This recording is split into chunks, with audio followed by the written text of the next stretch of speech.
smallbusinesstogrow.com. Today we are talking to John and CJ Finn, the owners of a family pizza restaurant in DeKalb, Illinois, that, if my math is correct, you guys have been open for, is it 65 years? Correct, since 1956. And how many generations of your family have been in it? CJ is the third. So third generation. And then John, you had some siblings in the business as well. Is that right? Yes, my father and my two brothers actually bought it in 1968. So we've owned it since 1968.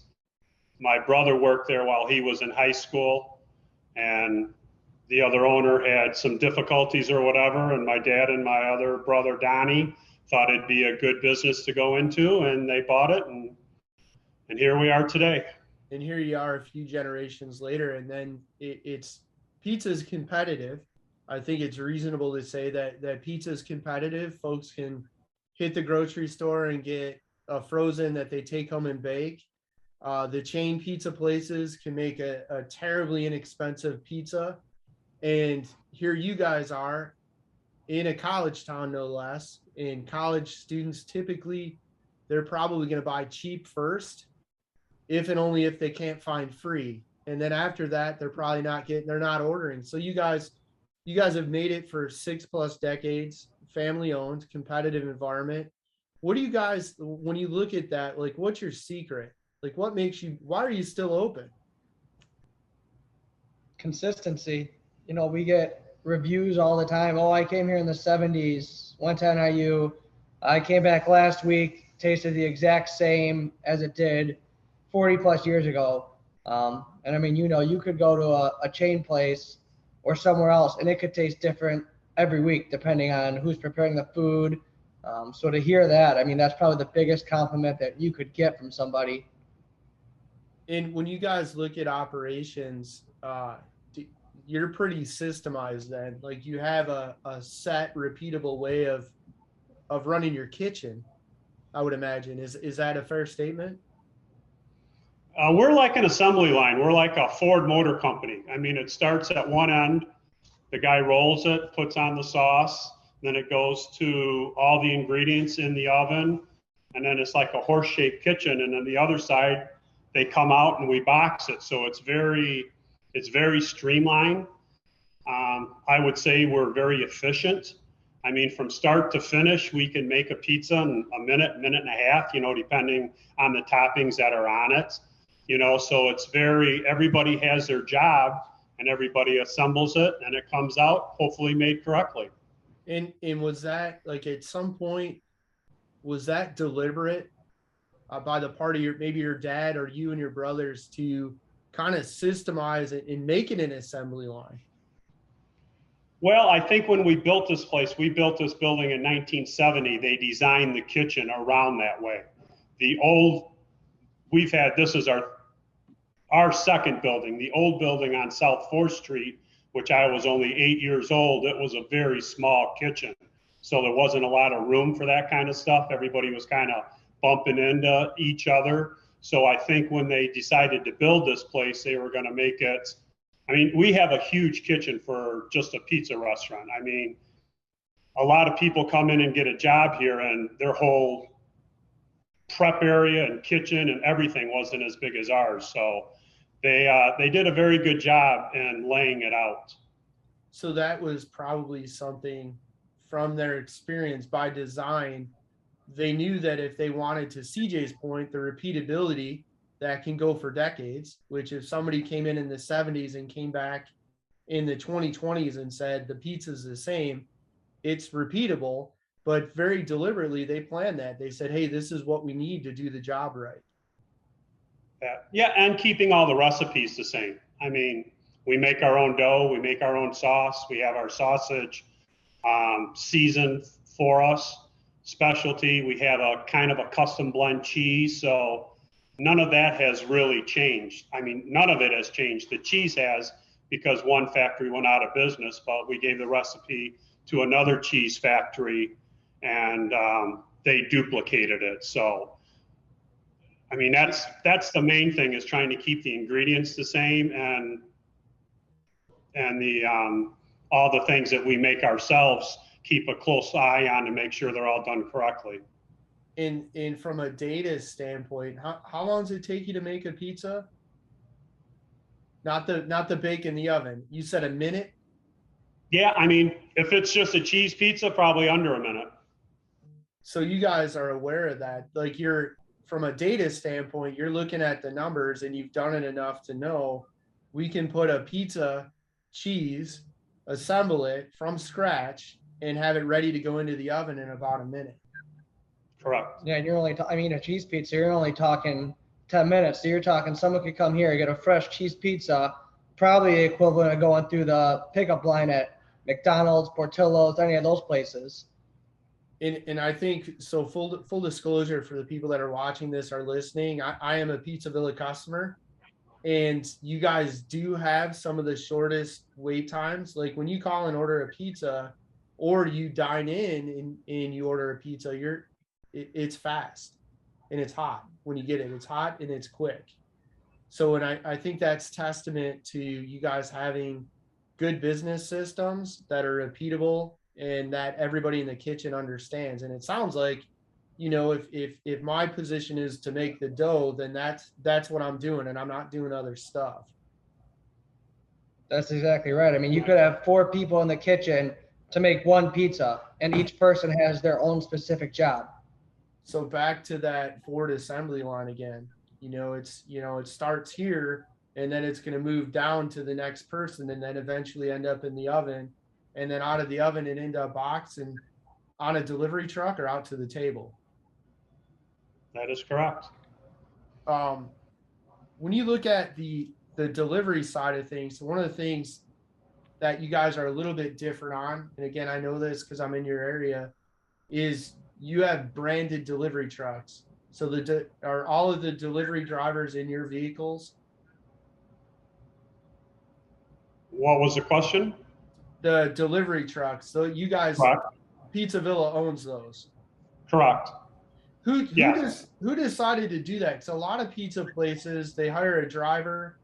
The driver uses their car, and it might be a minivan or subcon. There's no branding, no anything. Yet you guys have these rolling billboards driving around town.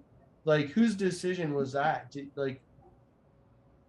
That was my brother Larry, and Donnie probably somewhat, but Larry kind of always pushed the envelope to go up and beyond the normal pizza delivery. They're made by a company called Delivery Concepts. One reason why a lot of places don't have them is that it's an expensive endeavor. The oven itself on the back is like $17,000, and then you have the price of a vehicle. Our main thing is we're always quality, and the oven is heated to 180 degrees inside. So whether I'm not going to say it's 180 degrees when it's 50 below out, but when it's normal winter time, you're putting that in a stable 180 degree oven, getting it from point A to point B. It is going to be much better than a product put in a bag, thrown on the front seat of a car and driven there. And I think, for the business owners, the entrepreneurs out there, even if you're running somebody else's organization, if you've watched this far and you're thinking, I don't own a pizza place, how does this apply to me? There's 2 things with that. One, I'm hearing that somebody deliberately said we can turn our delivery trucks into advertising. But the second part is what you just said, John, it's quality. Everybody wants a hot pizza. And by having that oven, the pizza is going to come out of the truck and go up to someone's front door, and it's still hot. Correct. Yeah. I mean, everything we try to do, to be totally honest, is all about trying to get the best product to the people and make money and stay in business. I mean, like you said, there's lots of options for pizza. We are definitely not the cheapest. We're on the high side, but when you boil it down to the quality and all the care that we put into it, as we found out, most people will spend a little extra to get that. And that's, other business owners and executives we've done this with have kind of made some similar statements. And I boil it down to that individual in a leadership capacity or as the owner has a set of beliefs. Like you guys believe in a quality pizza. So therefore, what you do and don't do is hitch to the quality. Yes, that oven in the back of the truck, there's an expense, but that allows you to check box number one, which is quality pizza. So if you want to deliver quality, well, you got to have that heated oven, the box on the back of the truck. So it's interesting, but as we do more of these on Small Business to Grow, we're actually seeing a lot of the same threads in the successful people, which is there's a rhyme and reason. Like they have principles, like we produce a quality product. We don't want to be the cheapest, and we're going to make decisions about quality. Yeah. I go out, I usually try to eat pizza at every place where I go on vacation or whatever. And you can always tell the people that use quality ingredients and the people that don't. I mean, you can definitely taste the difference. And so how long have you been working in the pizza place, John? Oh, since I was about 10 years old. So I'm 62 now. So that's like 52 years. And what's crazy with that is, again, an opportunity for people watching this. If you own your own business or you're running somebody else's, you just heard a gentleman that has been in the pizza business for 50 years. So he could easily delegate to CJ and say, you go order the pizza and try it. But as the owner, you're out there, if you're traveling or whatever, you're taking the time to try other pizza. And you're not trying to pass that off to somebody else. No, I just always think it's always fun to see what other people are doing. I mean, there's a lot of weird stuff out there, but it still boils down to crust, sauce, and cheese. I mean, the ingredients are ingredients. I mean, the weirdness of them or the difference of them. But if you don't have a good crust, a good sauce, and a good cheese, you won't have a good pizza. You want a good pizza, go order a cheese pizza somewhere, see what it tastes like, because everything else you're just hiding. You're hiding everything. If those three are consistent, they're good. It doesn't matter what else you get on your pizza. It should be good. Interesting. And we've even had owners of or one of the co-owners of a large craft distillery. They make whiskey, and the owners had done the same thing, and they still do. They go and walk the liquor aisles themselves and look at other brands' bottles, the labels, the packaging, the shape of the bottle, the color of the glass, all of this. And when you look at the size of your organization, a lot of people would look at it and say, well, they could just pay somebody to do that. But really, you gain a lot of experience by being the one that it knows enough, CJ, like you just said, like, hey, if they're cheese, all you need to do is try the cheese pizza. And you know that from experience. Yeah, I mean, you can't hide it. I mean, there are places out there that use a blend of, they call it fake cheese and mozzarella cheese. There's all different ways you can cut corners in the pizza business. And that's where you guys, so I had this conversation with somebody about your pizza. They said, well, the cheese is different. And my response was, I think if I remember right, in talking to the owner, it's because they use real cheese. And some pizza place, like, I don't know what it is, but it's fake. Right. Or it's partially, or it's 50-50, because cheese is probably one of the most expensive ingredients you have. I mean, it fluctuates a lot. So, I mean, we use 100% mozzarella, low fat. That's all we've ever used. We've never used anything different. And for the other, probably especially with the chains, they're looking for cheap. And to control costs, if you reduce the amount of the 100% mozzarella, you do a blend, it takes cost out, allows you to have a lower price point and maintain or improve profitability. But again, back to you guys being principled on quality, it goes back to the quality. If you cut that, you're going to lose quality. Well, you're not even counting, these places, these chains, it's coming pre-shredded in a bag ready to go. We're getting in blocks, and we're having guys grind the cheese ourselves, put it in tubs, and then we're doing it. So you're taking another 2-3 hours just to get the cheese from the state we got it to a state to put it on the pizza. And that's not Really? worth it to a lot of people. And for you guys, it's worth it because back to the quality. Correct. Right. Well, and plus, I mean, there's no middleman with us. We buy from a cheese manufacturer. I know the owners.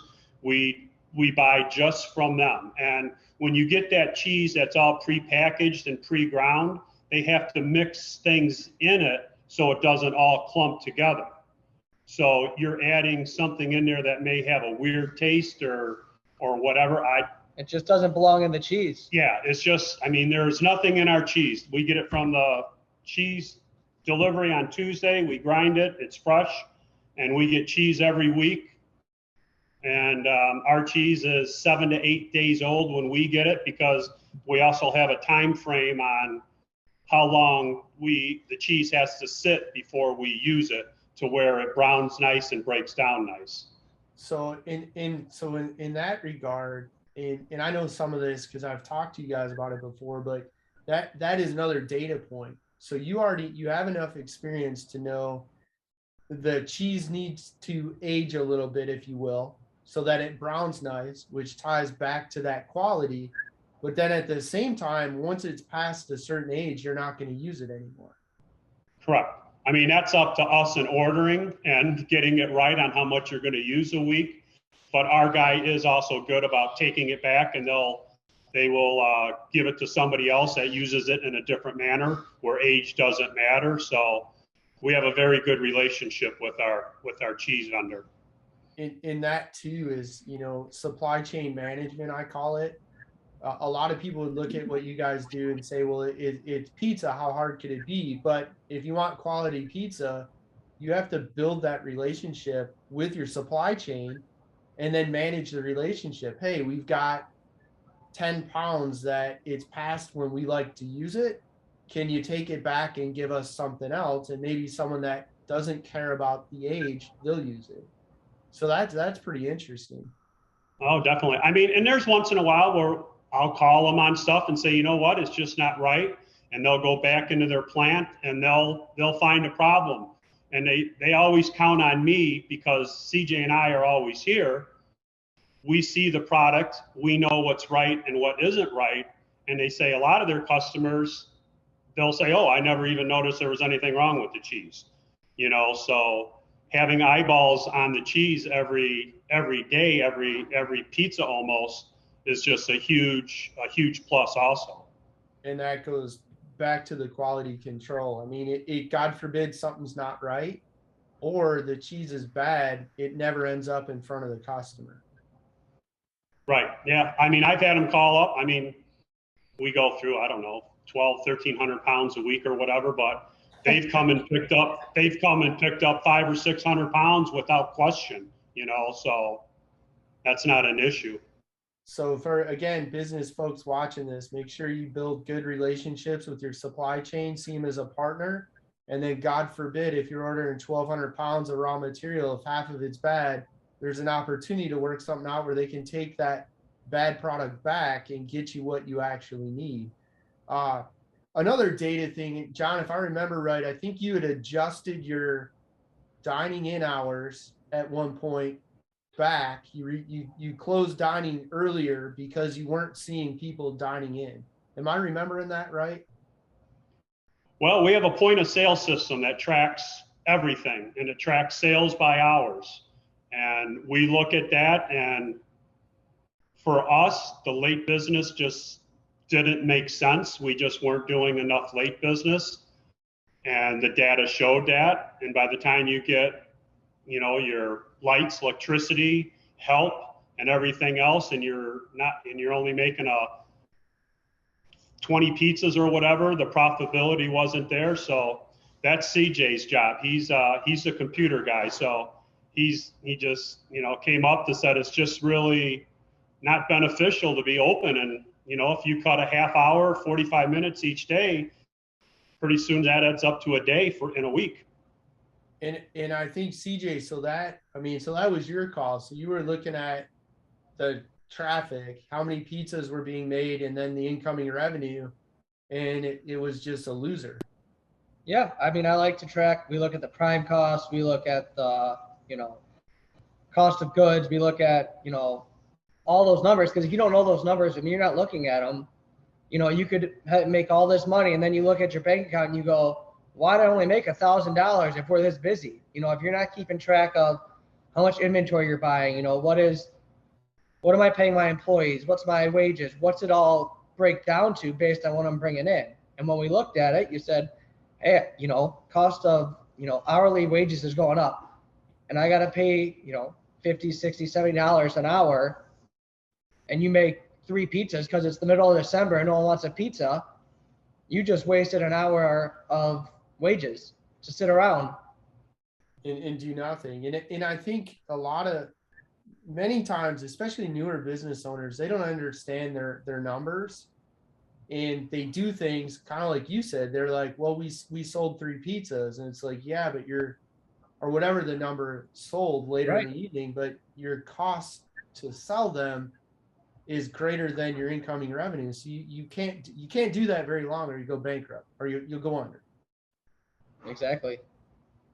Now, a data thing that I've always found interesting that you guys shared is, for a long time, you guys keep a note or two every day. Is that right? Are you willing to share any of that? The calendar and the 1 or 2 lines of what happened that day? Because I think these guys are crazy, Ray. Huh? They're crazy. They got calendars back to the 70s of how many pizzas, how many pan pizzas, what the weather was there an event, did it snow, you could go back. They have a repair book of every repair that's been in this building from the 70s. So you're talking about some meticulous note keeping, and it's huge because you look back and you go, oh, well, there's a football game this year. I wonder what happened. It's going to be 70 degrees. Well, last year it was, 64 degrees on that Saturday, and there was a football game, and here's what we did. So hopefully we should expect something similar to that. And honestly, that book is like an almanac for us. It is so spot on. It is unbelievable. Yeah, I call it the Bible. Who came up with it? Who took my brother Donnie? He was kind of like Ray Rayner. He always had notes everywhere. His truck was a mess with notes, and he just liked history. He just liked and it's great for a business when you repair a piece of machinery and you write down the day, what you did to it, and all of a sudden, a year and a half later, you look back and you say, wow, I just replaced that part there. There might be something else wrong. And I don't know, it's just the cost of things. I'm like that too. I'm old school. I'm not a computer guy with notes and stuff. I write things down in books. And like I said, I've kept that tradition going. And I just like looking back, almost nostalgic like, to say, wow, 10 years ago, this is what happened, And I write things in the book about family members. I write down birthdays. I write down people born, people died. And it's just like my little, I don't know, what do you call it? My little diary, I guess, and anything important usually that happens in the Finn family, they all ask me if it made the book at the villa. And I'll say, yep, you made the book. You made the book, so you're in there. So for people watching, the Finns have these basically we'll call them notebooks or calendar books that go back to the 70s. So we're talking 50 years of data where on this date the weather was this event was going on in town, we sold this many pizzas. So that's one aspect of it. From a business standpoint, again, the Pizza Villa is in DeKalb, Illinois. It's by Northern Illinois University. It's a college town. But you guys can go back and look and say every time Saturday in October there's a home football game, if it's sunny and nice out, we typically sell this many pizzas. If we have this bizarre cold front that comes through and it rains, we sell this many pizzas. And that's got to just give you some powerful data that will drive ordering raw materials, staffing, everything. Right. Well, there's always 2 books on the desk, the current year and the last year.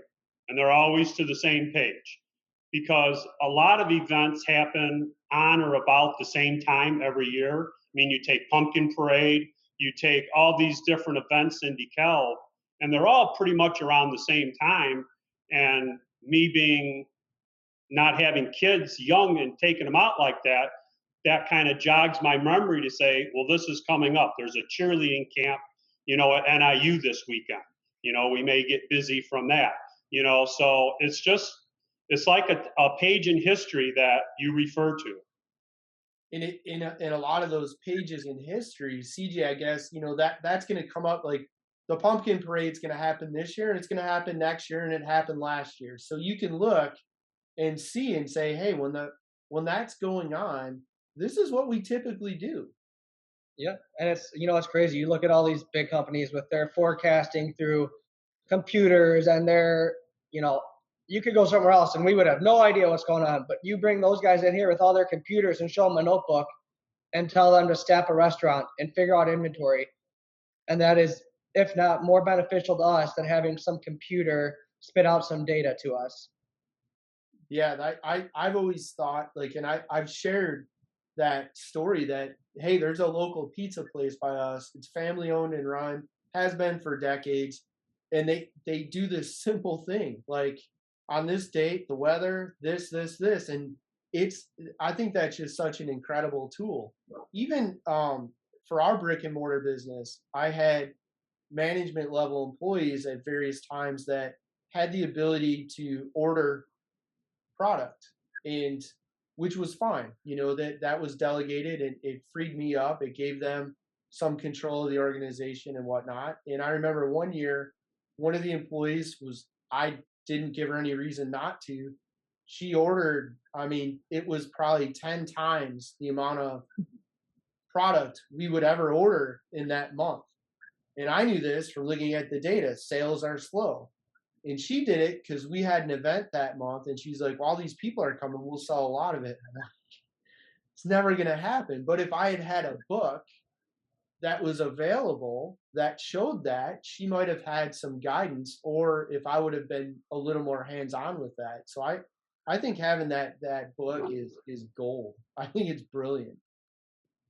We're lucky. Business is pretty consistent. You look at order sheets. We have a target number. How many do you have in stock? What's your target number to hit?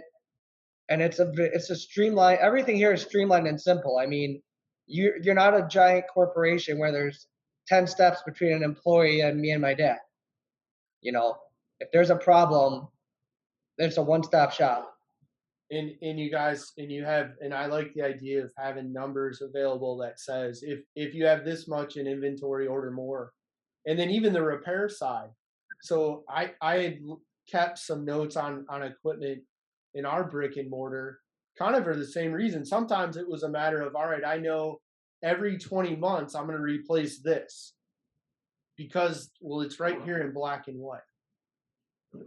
Well, right. And we have some older refrigeration units that have tiny little Freon leaks in them. And I look at my repair sheet and I know usually it's 8 to 10 months where it'll need Freon. So every once in a while, I'll glance in there and say, it's been 7 months. And I'll call the guy up, get him over here, put it in before I come in the morning and it's 50 degrees. And then you're working behind the 8 ball then. So it's just, like I said, it's just another tool to try to keep the business running efficiently, basically. And I think that, again, there's a lot of lessons to be learned in little things like that. And because otherwise, in your organization, you have perishables. So if you come in your refrigeration, if the freezers and coolers are at 50 degrees, you just lost possibly tens of thousands of dollars in raw material, and you're not going across town to replace it immediately, and you probably want to open up for dinner that day. So it's better money. It's much more profitable to be aware of when you're going to need service and preventively take care of the service than walk in and say, oh no, we lost all of this. Right. And me being 62, I just seem to lose concept of time. Like I'll say, yeah, that happened like 3 months ago and it was like 9 months ago. Time just gets away from you. It just, it keeps moving, and you're always so busy in your day to day that all of a sudden, it's 7 months down the road. You better be looking to add some more Freon in that puppy. or you're gonna have bad food, and Yeah. that's for your business. That's terrible. And even I had a sales manager. He told me that early on. He said you need to carry a notebook. So this is in the late '90s. He said you need to carry a notebook in your pocket. And you always need to have a Sharpie. Like I have a Sharpie now, and this is where I learned it. He goes, because you can write on anything with that if you need to, and even if you're driving, whatever. But the other thing is you're gonna forget. So if a customer needs something, you put it in that notebook, you got it. And every day you just look back at the notes every morning, and you're not gonna miss something. If you don't have that, you're gonna get busy and forget. Right. And I do that like before I leave work or whatever. I usually sometimes, if I have to make 2 or 3 calls the next morning, I'll write it down on a piece of paper, put it on my desk. When I come in the morning, it just jogs it. I don't forget it. But I'm just blaming that on old age. CJ probably doesn't have that problem. But you can develop the good habit of writing it down, because then you can't forget it. Exactly.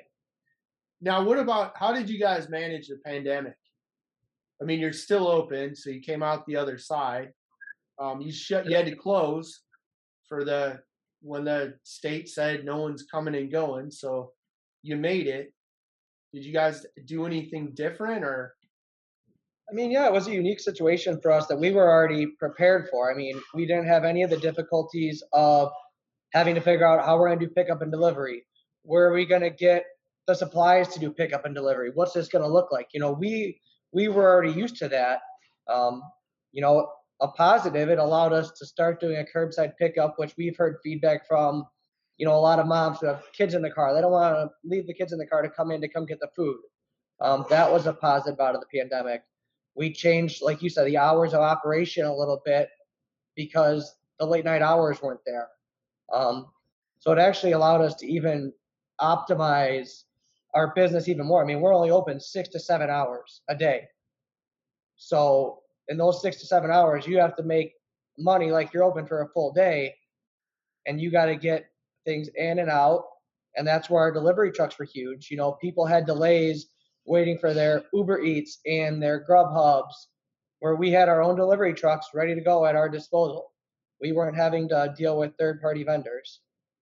And we never closed. Our dining room had to close, but we never missed one day of business. I mean, some days with staffing, it was a definite challenge. I mean, everybody has worked more hours and harder during the last year and a half, but it was a really eerie feeling because I remember last homecoming, again in the book, no dining room. I mean, I came out here at 7 o'clock where the place should have 300 people, and there wasn't a soul in here, and it was a really, really eerie time when our dining room was closed. So, and that's going to be a note that generations will look at. They're going to see a goose egg. They're going to see a 0 for dine-in on homecoming weekend 2020. And normally you seat how many? 300? Yeah. So I guess we didn't mention that. You guys can seat, what's your capacity at one time? I'd say pretty close, 280, 300. We've skinnied it up a little bit. Well, now we've skinnied it up a little more just because of hiring issues. But for a pizza place, we have 5 different levels and can seat, over 250 people. It's a very strange building that my dad designed. And so for people that have never been to Pizza Villa, 1, we'll invite you to come have pizza, but 2, you got it's your facility is large. So what John just said is 5 levels of seating. So that seats a lot of people. So this isn't a small neighborhood 90% takeout pizza parlor with seating for 4. You guys are legit a large operation. And CJ, it sounds like from the pandemic, you guys heard from families that, hey, it's kind of nice to have you walk the pizza out to our car so we don't have to drag the kids in. Yeah, absolutely. It's just any way that we feel we can service our customers, we're always going to put our customers first. So if that means having 2 spots taken up for curbside pickup, that makes it easier for, a mom with a young family, sure, not a problem. Anything that we can do to adapt our business to help our customers And I think you have to. If you're not willing to grow and you're not willing to change and adapt, then you're going to be out of business. So you guys are still doing that then? Yeah, we still offer a few spots still to this day, just because the feedback was so strong that people liked it, that we said, okay, we can incorporate that in our continual day-to-day business now. And a lot of people still with the COVID thing just don't want to come inside, or they might be elderly, you know. As of, it is a lot less now than it was. I mean, during the pandemic, we had two of our people, that's all they did was run pizza out to the cars. I mean, that was their only job, was to take food out, you know, and they ran, I mean, and they were busy because basically nobody wanted to come in at that time, you know, so that was a big aspect for us, you know, and like CJ said, we were already set up. So pizza places did very well during the pandemic. Because you were already equipped, especially you guys, with your own fleet of vehicles to manage the delivery side of things without that reliance on somebody else. And again, back to quality. If you try and quality outsource and money, you know, those places take 10 to 15%, you know, and when you're giving away 10% of a margin in the food industry, that's a lot. That's a huge margin. It may not be for a specific item, but for a restaurant, 10% is make or break for some people. So that's critical then. And you guys know your numbers well enough to know you can't give that away. Right. Things that make you guys different, again, because I've been there. And maybe you can shed some light on this, but the beer nuggets, who came up with that? Are they a Villa thing? What restaurant came up with that? Well, I'm the oldest, so I guess I got to tell it. Actually, J.P. Hannigan's back in the, I'm going to say early 70s, had them first. But they used, to my knowledge, the scrap dough from like the thin pizzas, saved them, re-balled it up, and then fried them. And they were just gangbusters, you know, sold. So we figured, all right, well, let's figure this out. So my brother Larry actually developed a whole different dough. No scraps, no nothing. We made a whole different dough and a whole different sauce and started selling them. And that's how we came up with the Villa Nugget. And actually, we had one of our trucks was called the Nugget Truck. So if you were over in the dorms, any of the towers, you would call and just say, send the truck over to Stevenson South. And he would have 20, 30 nuggets on the truck. He would drive over there. They'd come out and make the sale. And he would do that for 4 or 5 hours straight. And all we would do is just make nuggets, put them on the truck, and sell them. So in the Villa Nuggets it's fried dough. And you Correct. guys, so Larry stepped in, said, this is a hot item across town at JP Hannigan's. We need to do this, but back to quality, he went up to them and said, we're making a special dough. And there's nothing wrong with repurposing the scrap, I suppose, of the crust. But he said, we're going to make a special dough. And then the red sauce, they typically come with red sauce. The sauce is different than you get on the pizza.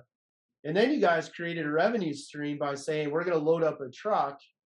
And if they call, we'll be over there with a truckload of nuggets. And that had to be a gold mine at that time. Oh, it was. I think that paid for the trucks, to be honest. Because he was there. I mean, they would call up and he would be there within 5 minutes. I mean, he'd be over at Lincoln. I mean, and that's when they had all the dorms, Lincoln, Grant, Douglas, and all that, you know. So, I mean, I think we got to do that for 4 or 5 years until I don't know what happened, but Northern came and said that's soliciting. We do not allow soliciting, so you can't do it anymore. And our argument was, how is it soliciting when they call us and we just deliver it fast? Yeah, they called us. Yeah, you know, I mean, I can't help it. Somebody else came out that didn't call, you know, but it was a great run while it lasted. That's insane. And so I also did a video with Joe Walsh. So you guys probably remember Joe. Yeah, I know Joe. In JP Hannigan's. And I didn't think to ask him about nuggets because I've heard it started 3 different places. You guys, Sergeant Pepper's, and JP Hannigan's. And I never, so that's it. Well, it wasn't us. I can tell you that fact. We're out of the equation for first, but we might be the last man standing, though. You are the last one standing, and you guys are probably the only ones that kind of made it better by saying we're going to make a specific dough for the nugget, and then we're going to have a sauce, and that sauce comes with the Villa nuggets, but not on the pies. And then you got into different flavors. You know, you got Parmesan, then you got cinnamon, and then we added a cinnamon roll, which has frosting on it just because, you know, people don't need extra calories. Just throw it on there. What the heck? I love it. Now, you guys also have video games, which is kind of cool. There's not a lot of places where you can go and do that. I know we've got kids. They love playing them. What about the clown? So you guys have an acrobatic electronic clown. And how long has that been in operation? Late 70s, early 80s. My dad saw it, bought it, said, we need this. They had another one that had a zip line. We were going to put it to go across the dining room on a zip line, but that never materialized, thank God, because this one freaks people out enough, let alone a clown zip lining over your head. Yeah, there's 20% of the people are scared to death by it. So. Yes, there is. But, I mean, it's the same old thing, though. I mean, you'll have somebody come in with their grandkids, and the first thing they do is walk up there and say, look at that clown. That's been up there since I was coming here. You know, so it's another almost like trademark, you know, to where when that goes down and I have a seamstress that makes costumes for it. I have an extra motor in the back. I have extra pins. And actually, we have a whole set, a backup clown in case this one ever dies. It took us about 25 years to find one, but we found one. So, and I think that ties into, when you look at a business, you can call it unique selling proposition, or how do you stand out, or whatever. What makes you guys different? The clown for sure. The video games, the Villa nuggets, the fact that the nuggets come with a sauce that's different than the pizza. Those are all things that, like, when we bring people that have never been there before into dine, those are the things they remember, especially if they have kids. And like in my case, we've got 4 generations of my in-laws family that have dined in your place. So like my wife went there when she was a little kid, and her siblings remember the clown in the video games. And now we go, and our kids, it's the same thing. And if we bring another family that's got kids, the kids are pointing out, there's the clown, and they're talking about the clown, and then they're like, can we have money to go play games?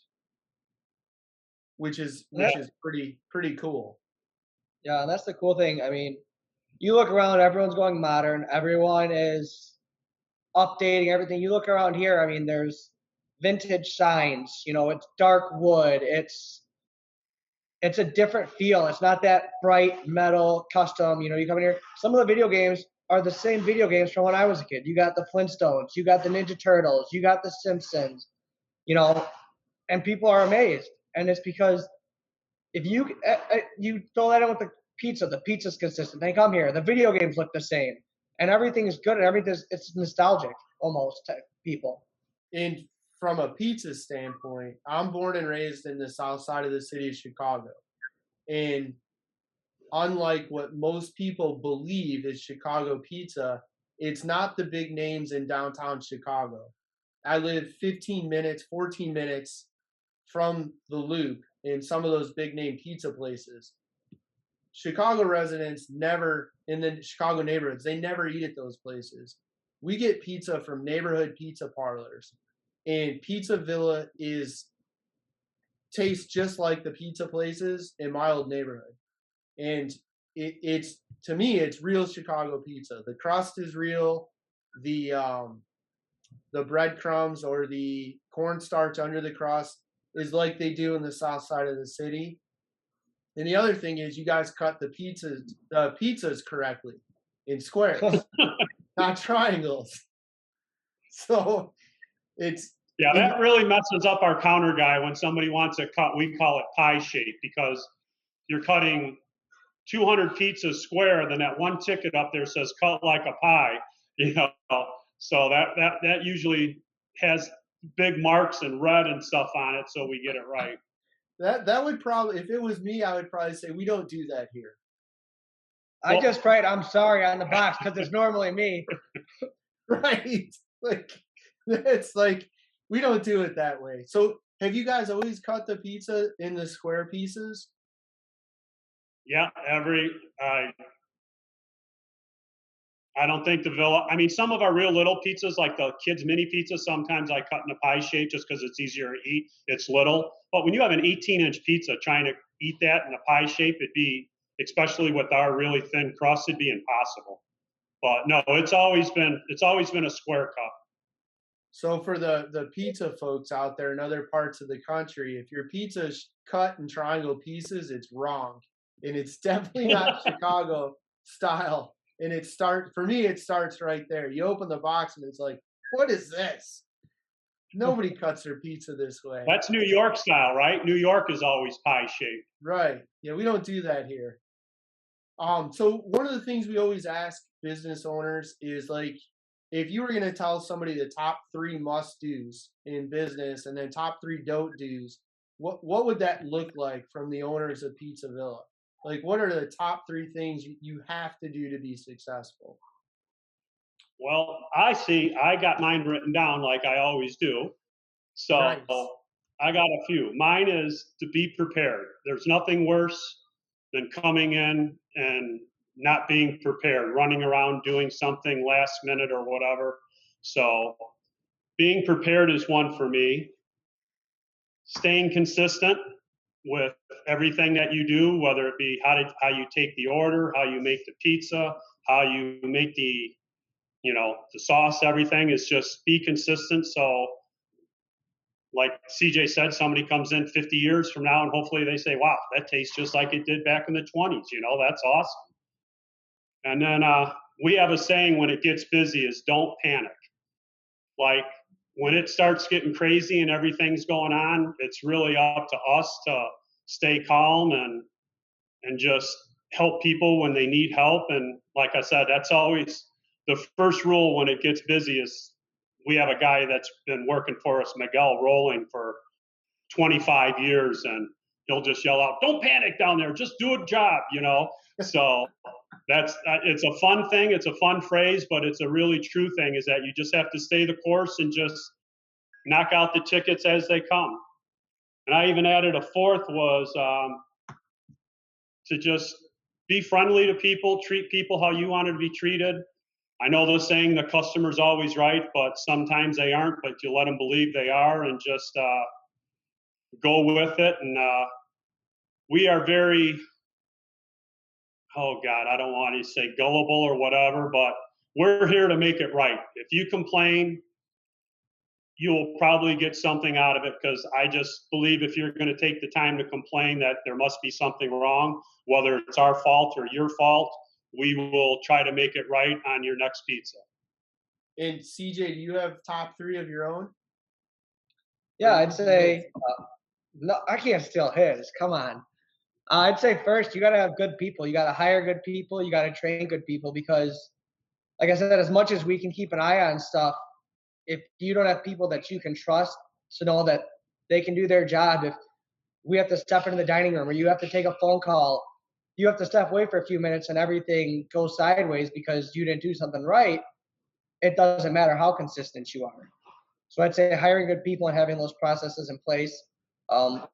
Obviously consistency, which is going to be, my thing to live up to for the rest of my life because I have people coming back. So if I mess something up, I'm the one who ruined the consistency or something changed. And thirdly, I would just say you always have to be on the lookout for what's up and coming, whether it's social media changes, whether it's different way to market, different connections. We do a lot of fundraisers. Being a part of the community is the biggest thing that you can do because the marketing you get from that, the word of mouth, knowing that you're a business that's here to help other businesses or other people, it doesn't matter how much money you would spend on marketing on Facebook or radio advertising. You go out of your way to help people, that's going to get around a lot faster than a regular ad. What about the don't do's? John, you got a list of top 3 don't do's? Oh, don't do's. Don't go cheap. Don't go cheap on pizza sauce. Don't go, your ingredients, like you said, pizza's not rocket science, but you have to start with the correct ingredients. And you can buy pizza sauce from probably 90 different people, but there's one company that we use, Full Red, and they're like the gold standard of pizza sauce. And that's all we've used. That's what Pizzaville has used probably since this building's been here, 1970. It's just, don't go cheap on the cheese, the sauce, just use a quality ingredient. And then something my brother always taught me, don't overthink a decision. You're going to make 100 decisions in a night when you're working. Some may be right, some may be wrong, but you just got to live with it. Don't overthink it. Make the decision. It's kind of like having a relief pitcher when they give up a home run. You got to forget about it and go on. You can't dwell if you made a bad decision on something that's one thing my brother taught me, that, in management, you're going to make bad decisions, but you got to walk and live another day. And then don't think you're a know-it-all. I've learned so much from him, about technology and all that other stuff that I didn't think was important, but it truly was. I don't care how long you do something, you don't know it all. And I think I got that almost from, I think Mark Cuban always said, I always try to hire people that are smarter than me because I'm going to learn something. So having bright people around you just makes you better. CJ, what about you? Top 3 don't. My first one kind of goes with him. Don't skimp. Don't skimp on orders and nuggets. Don't skimp on ingredients. People have grown custom. You order a pizza here, you're not getting a pizza with 7 pieces of sausages on it. You're getting a pizza loaded up with sausage. You're paying for quality. So make sure you're giving the customer quality. Don't skimp. Don't go cheap. Secondly, don't put things off to the last minute, like we were talking about maintenance. Don't wait for something bad to happen to try to figure out how you're going to solve it. Don't let those situations come up. Lastly, just don't be afraid to adapt. Don't be afraid to take chances and take risks. Maybe, like you said, you're a different business. We tried working with some of those third-party deliveries and it didn't work out. We figured that out. It didn't work for us and we changed course. Don't be afraid to take a risk because you don't think it could be successful. And sometimes the things that aren't successful turn into being a knowledge base to be a better successful decision for the next time that situation gets brought up. Any other advice you guys would give somebody that is in business or even looking to get into business and get started? Just be ready to put in a lot of time to run a successful business. Our business, the restaurant business, is a very time-consuming business. You have deliveries during the day. You have, special things. Maybe you're making pizzas for 50 people at noon, or maybe you're doing this or doing that.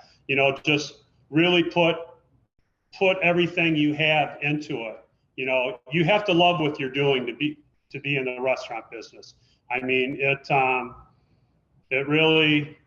really shows when you go into somewhere and that they really care about their product when you see it, or you see their building. It's clean. The outside is all nice and clean. It's just something with a pride thing, when it's your business. And I have it where I had my 2 other brothers, so they all come and say, well, I've been coming here for 40 years with Larry and Donnie, so if I do something wrong, he hears about it before I do. They'll go to Larry, I was there last night and this was this, and this, and that's their side. And then when I tell Larry my side, sometimes there's a little truth in the middle. you need to talk to your brother. He's screwing it up. Yeah, like, and that really did come about when Larry retired. Everybody said we changed everything and all that, but they were just missing him being here. You know, Larry was definitely more of a dining room person, you know, coming out and talking to everybody. That's not my forte. I'm getting better at it now, but they just missed him. And I think they just felt slighted when I didn't go out and talk to them because I don't know them from Adam, you know, so, but Larry did. So that was the first couple years he retired was a lot of grief on my end from longtime customers that he always dealt with. And that's like, even with my brick and mortar, that was hard because I had a history and tradition that not only was it not my history, not my tradition, but it wasn't mine to mess with and screw up. And, right. You know, that's a challenge. Well, I think we've covered a lot, you guys. I can't thank you enough for your time. I think there's a lot of useful information here. I hope people, as I like to say, is take CJ and John's wheel, put the wheel into your business and get rolling. I think there's some great information that applies to any industry, any business. It doesn't have to be restaurant, doesn't have to be pizza, delivery, or anything else. I think you guys provided a ton of information, and thanks for taking time out of your day to spend an hour plus with me.